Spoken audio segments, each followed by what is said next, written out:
bem com você? Que a graça e a paz de Cristo Jesus, nosso Senhor, seja sobre a tua vida, toda a tua família. Estamos aqui mais uma semana para estudarmos a palavra de Deus. Mas antes eu quero convidar você a orar por mim. Eu orar também por você e juntos nessa corrente pedimos a direção de Deus a mais este estudo. Amém? Pai poderoso, Deus santo, obrigado, Senhor, por mais esta oportunidade, onde nós abrimos a Tua palavra para estudarmos a mesma. Senhor, fala conosco, no mais profundo do nosso coração, dirige esse estudo conforme a Tua vontade, ó Pai, na luz do Teu Espírito Santo.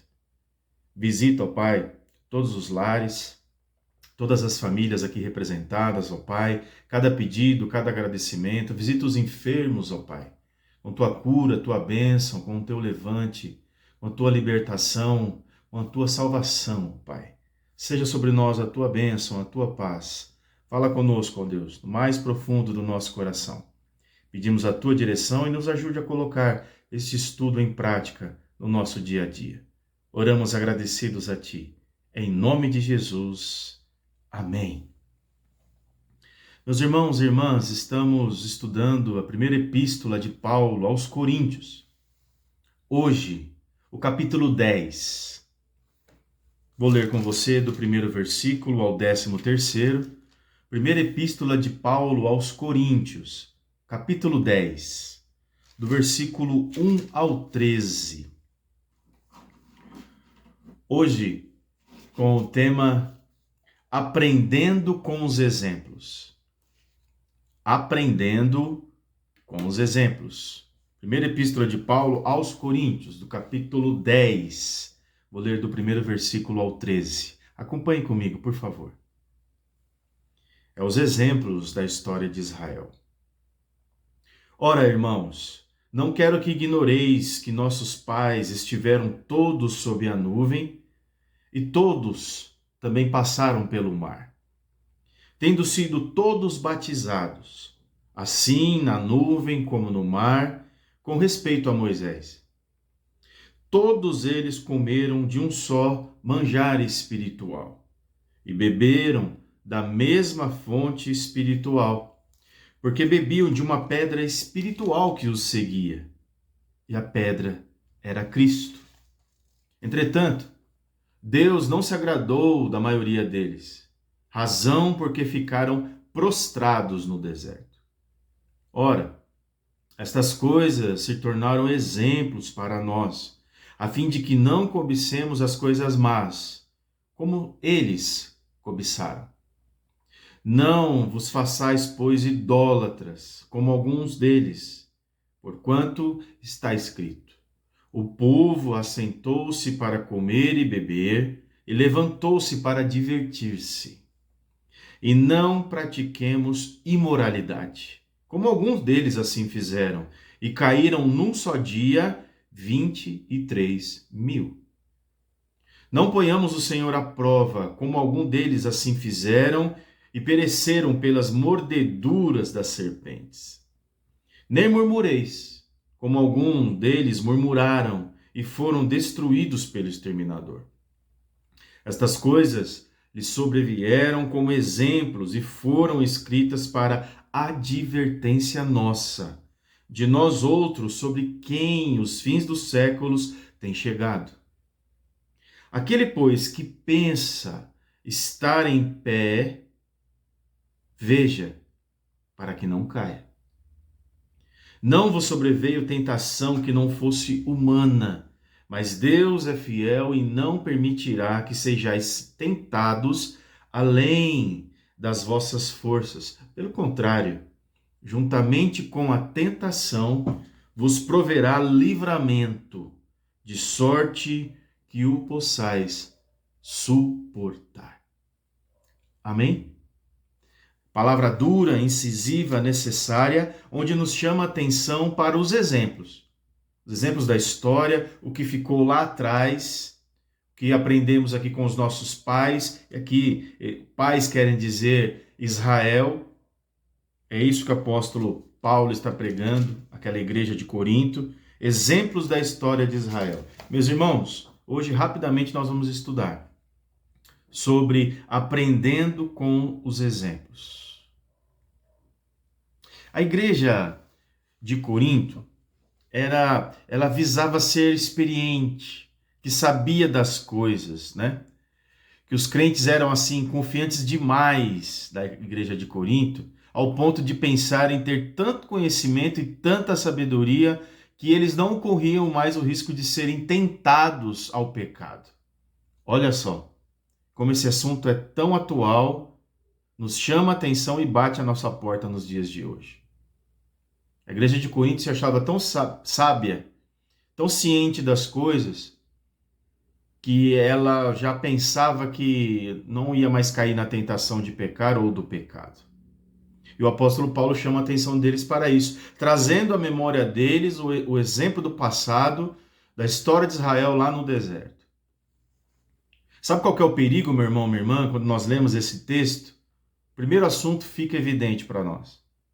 O perigo de cair em pecado. Somos pecadores, errantes, falhos, carecemos da graça e da presença de Deus a todo instante. Mas ele também nos chama a atenção.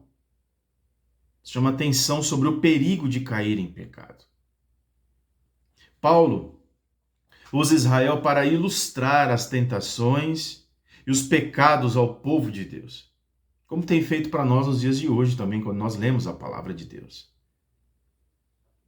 Embora o Israel antigo, sim, lá no Antigo Testamento, e a igreja sejam totalmente diferentes, há diversos paralelos aí entre os dois que nós precisamos fazer, meus irmãos, quando nós estudamos essa passagem bíblica. Israel tinha vantagens espirituais. Quando nós lemos do primeiro versículo ao 4, fica evidente isso para nós. Ora, irmãos, não quero que vos ignoreis que nossos pais estiveram todos sobre a nuvem e a todos passaram pelo mar. Tendo sido todos batizados, assim na nuvem como no mar, com respeito a Moisés, do versículo 1 ao 4. Todos eles comeram de um só manjar espiritual. E beberam da mesma fonte espiritual, porque bebiam de uma pedra espiritual que os seguia. Que pedra é esta, meus irmãos? O versículo 4 responde. E a pedra era Cristo. Jesus, o próprio Deus. A pedra era Cristo. Paulo compara a experiência de batismo do crente com o estar sobre a nuvem nessa travessia do mar. O batismo cristão identifica o crente com Cristo. É o selo, é o sinal, é graça. Da mesma forma que o batismo da nação de Israel o identificou com Moisés. Entende aí? Os cristãos foram libertos do mundo e dos pecados pela cruz do Calvário. Da mesma forma que o povo de Israel foi liberto do Egito pelo sangue do Cordeiro. O Antigo Testamento aponta para o Novo Testamento. O Novo Testamento aponta para o Antigo. A ressurreição de Jesus Cristo, meus irmãos, separou o cristão do mundo e da escravidão da carne. De forma semelhante, Deus abriu o mar para os israelitas passarem. Lembra da passagem? E assim separou-os da escravidão lá no Egito. Os cristãos se alimentam de Jesus, o Cristo de Deus, o pão da vida, à medida que compartilham a palavra do Senhor. Os israelitas se alimentaram do maná, maná que caiu do céu. Os cristãos bebem a água viva da salvação e a água renovadora do Espírito. Israel bebeu água fornecida de forma sobrenatural. Entendeu a diferença? Algumas pessoas ficam confusas com a pedra espiritual que os seguia. Aí no versículo 4 que a gente acabou de ler. Embora no deserto uma rocha de verdade rolasse à frente dos judeus. Há duas explicações possíveis para essa expressão. A primeira, sem dúvida, Cristo viajou com o seu povo e proveu todas as necessidades deles. Amém.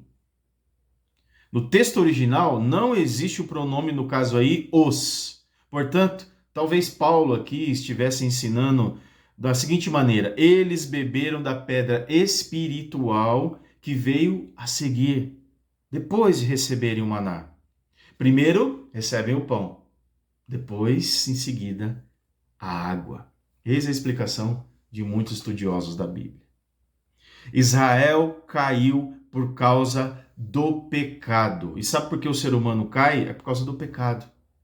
Por isso que o tema hoje do nosso estudo é esse, meus irmãos. Aprendendo com os exemplos. No caso aqui, aprendendo com os exemplos de Israel, do povo escolhido de Deus, que padeceu, pecou e muito no deserto, depois de terem saído do Egito.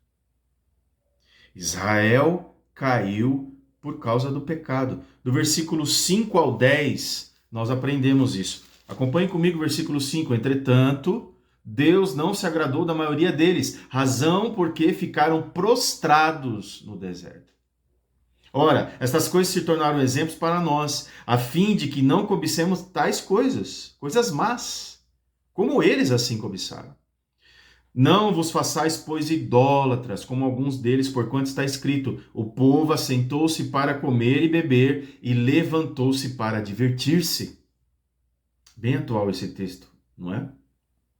E não pratiquemos imoralidade, como alguns deles o fizeram, e caíram num só dia 23.000. Versículo 9. Não ponhamos o Senhor à prova, jamais, como alguns deles assim fizeram e pereceram pelas mordeduras das serpentes. Versículo 10. Nem murmureis, como alguns deles murmuraram e foram destruídos pelo exterminador.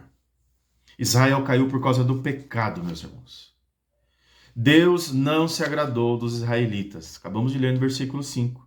Nessa frase, ele usa a mesma palavra grega traduzida por desqualificado. Deus os desqualificou. Eles foram desaprovados. Morreram por causa do pecado. Morreram por causa da desobediência. Não quiseram desobedecer. Não quiseram, me desculpe, obedecer às ordens, às ordenanças, os ensinamentos, as exortações do Senhor, através de Moisés. Eles foram desaprovados e o povo morreu por causa do pecado. Eles se entregaram ao desejo, adoraram ídolos, eles se prostituíram, provocaram Deus de uma forma deliberada ao testar a paciência do Senhor. Será que o povo de Deus hoje não está fazendo a mesma coisa?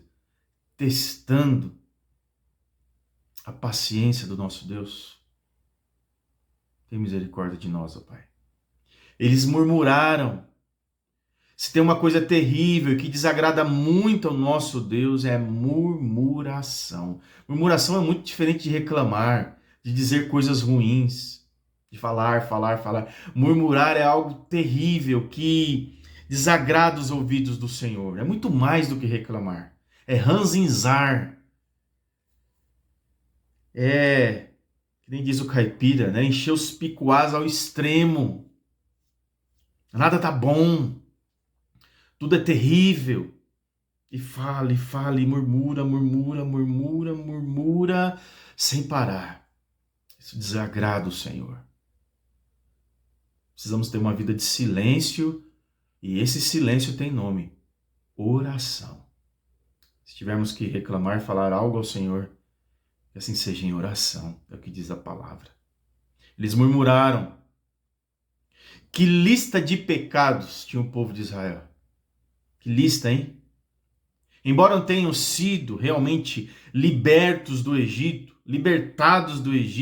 de uma forma assim magnífica, e você conhece a história, ainda pecaram. Como nós, povo de Deus atual. E Deus teve de julgá-los. Privilégios espirituais não representam licença para pecar. Privilégios espirituais não significam licença, autorização, porta aberta para pecar. Não. Ao contrário, eles nos trazem uma responsabilidade ainda maior de obedecer e de glorificar a Deus. Não com uma vida pesada, que nada pode, as portas estão fechadas, trancadas, enclausurados. Não, nós somos livres, livres para adorar a Deus, glorificar a Deus e não viver em pecado. Entende a diferença? Tem pessoas que confundem. Deus perdoa? Claro que perdoa. 70 vezes 7? Sim, muito mais. Deus é amor, graça e perdão. A questão é, qual é o uso que nós fazemos desse perdão? Qual o uso que nós fazemos diariamente dessa graça? Desse amor que liberta, que restaura, que transforma? Vai, não peques mais? Verdade. Pequei. Tem a possibilidade de voltar e pedir perdão novamente? Claro, as portas estão abertas. Deus age assim conosco. A questão é, o que nós fazemos com esse perdão? A mudança, a transformação? Realmente nós utilizamos beneficamente essa graça que vem até nós de graça? Ou nós fazemos igual aqui? Privilégios espirituais não representam licença para pecar. É preciso aprender com os exemplos. Ao contrário, eles nos trazem uma responsabilidade ainda maior de obedecer e glorificar a Deus. Perceba comigo que no versículo 8, o apóstolo Paulo, o que ele nos diz? E não pratiquemos imoralidade, como algum deles o fizeram, e caíram num só dia. Quantas pessoas? 23 mil. 23 mil. Muita gente, não? Versículo 8, Paulo diz: 23 mil pessoas foram mortas. E o livro de Números, capítulo 25, versículo 9, registra 24 mil mortes. Todavia, Paulo está contabilizando os que morreram em apenas um dia, meus irmãos. Um dia. Enquanto Moisés registra o número total de mortos, o que deixa algo assim óbvio, que alguns morreram depois. Israel é uma advertência para nós hoje. Precisamos aprender com os exemplos, meus irmãos. Não é aqui uma palavra dura, cimento aditivado, que já secou e não tem como voltar atrás. Não. Algum aprendizado precisa ficar para nós. E Israel é uma advertência para nós nos dias de hoje. Acompanhe comigo no versículo 11 ao 13. E estas coisas lhe sobrevieram como exemplos, e foram escritas para advertência nossa, de nós outros, sobre quem os fins dos séculos têm chegado. É para nós. Versículo 12. Aquele, pois, que pensa estar de pé, que veja para que não caia. Aquele que pensa que está tudo bem, está tudo certo, tome cuidado para que não caia. Não vos sobreveio tentação que não fosse humana, mas Deus é fiel e não permitirá que sejais tentados além das vossas forças. Pelo contrário, juntamente com a tentação, vos proverá livramento, de sorte que a possais suportar. Israel é uma advertência para nós hoje, meus irmãos. Presume-se que o povo de Deus, quer do Antigo, quer do Novo Testamento, jamais deva pecar. Presume-se. Mas nós sabemos que isso é impossível, que é da nossa natureza, pecar, errar. Paulo adverte os muito confiantes. É diferente, entendeu? Uma coisa é você saber que é pecador, que vai pecar e que está disponível a graça de Deus para você. Outra coisa é você estar muito confiante, muito sábio nisso e dizer, não vou pecar. Cuidado para que não caia. Cuidado. Paulo adverte os muito confiantes e encoraja os tíbios, né? E encoraja aqueles que pensam que não tem mais solução, que é o que diz o versículo 13. Versículo 12. Aquele, pois, que pensa estar de pé, cuidado para que não caia. Sinal amarelo sempre. 13. Não sobreveio tentação que não fosse humana, mas Deus é fiel e não permitirá que vós sejais tentados além das vossas forças. Pelo contrário, juntamente com a tentação, o que ele vai fazer? Vos proverá livramento, de sorte que possais suportar. Suportar. Meus irmãos, nós precisamos aprender com os exemplos. E é conforme o apóstolo Paulo está ensinando aqui a igreja de Corinto, e esses ensinamentos chegam para nós nos dias de hoje. Chega para você, chega para mim. Igreja de Deus. Nós precisamos aprender com os exemplos, assim como foi com o povo de Deus. Liberto do Egito, libertados do Egito, foram para um deserto, viram a presença de Deus. Nuvem, fogo, água, pão, alimento, presença espiritual do Senhor. Mas muitos deles não souberam aproveitar essa oportunidade. Não souberam aproveitar. Versículo 7. Não façais vós assim como eles, idólatras, como algum deles, porquanto está escrito: o povo assentou-se para comer e beber, e levantou-se para divertir-se. Aprendendo com os exemplos. Esse foi o nosso estudo da palavra de Deus, nesse dia, nesta hora. Que Deus te abençoe, Deus te guarde, que essa palavra possa achar guarida especial no teu coração como achou no meu. Nós precisamos sim aprender com os exemplos. E aqui no caso, exemplos negativos, né? Exemplo do pecado. Lembre-se, o pecado nos afasta de Deus. Grande é o Senhor, o indigno de ser louvado. Ele é imenso em misericórdia, poder, graça, salvação. A salvação para você hoje, a salvação para a tua família hoje e sempre. E essa salvação tem nome: Jesus Cristo de Nazaré, o Filho poderoso de Deus. Ele sempre está à disposição para nos salvar. Obrigado pela tua presença. Obrigado por estar aqui conosco no canal do YouTube da IPI de Engenharia Goulart, onde tivemos essa oportunidade de estudar mais uma vez a Palavra de Deus. Semana que vem tem mais. Eu espero você aqui. Um abraço. Deus te abençoe.